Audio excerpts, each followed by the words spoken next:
Praise the lord. సహోదరులు భక్సింగ్ గారి అనుభవంలో దేవుడు తనకు బయలుపరిచిన దైవ మర్మములు. ముదిమి వచ్చి వరకు నిన్ను ఎత్తుకొని వాడను నేనే, తల వెంట్రుకలు నెరయు వరకు నిన్ను ఎత్తుకొని వాడను నేనే, నేనే చేసి ఉన్నాను, చంక పెట్టుకొని వాడను నేనే, నిన్ను ఎత్తుకొనుచు రక్షించు వాడను నేనే. యెషయా గ్రంథం 46వ అధ్యాయం 4వ వచనము. 21వ శిఖరము. ఇక్కడ మరొక పర్వత శిఖరమున్నది. యెషయా ప్రవక్త ద్వారా ప్రభు మన జీవిత కాలమంతయు తానే మనల్ని ఎత్తుకొని మోయుదునని బలముగా నొక్కి చెప్పుచున్నాడు. మానవ మాతృలముగా మనము భయముతో నిండి ఉన్నాము.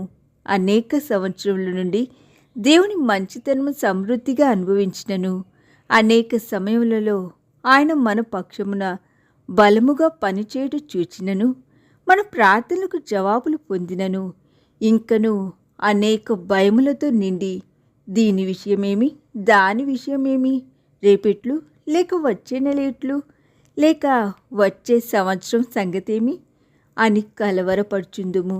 మన మనసులు భయముతోనూ చింతతోనూ నిండి ఉన్నందున భవిష్యత్తును గూర్చియు, మన ఆరోగ్యమును గూర్చియు, వృద్ధాప్యమును గూర్చియు, పిల్లలను గూర్చియు, లేక అల్పమైన మరి దేనిని గూర్చియో చింతించుచుందుము.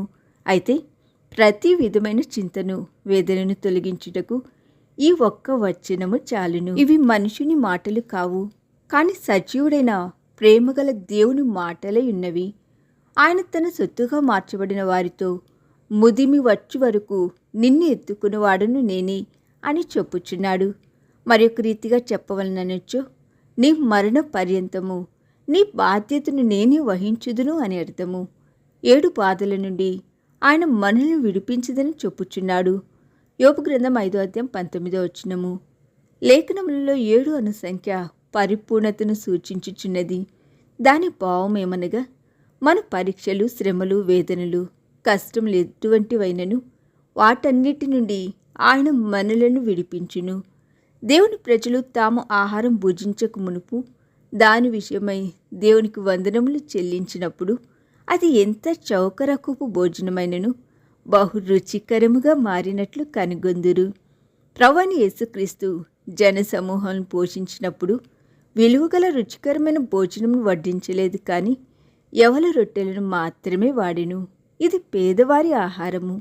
యేసుక్రీస్తు ప్రభు యవల రొట్టెలను తీసుకొని దానిని విస్తరింపచేసి ఆస్వాదించినప్పుడు అది ఎంతో రుచి కలదిగా మారెను. ఇది సత్యమని మన అనుభవంలో కనుగొంటిమి. ఈ దిన ధ్యానము మనందరి ఆత్మీయ జీవితమునకు ఆశీర్వాదకరముగా ఉండునుగాక. ఆమేన్.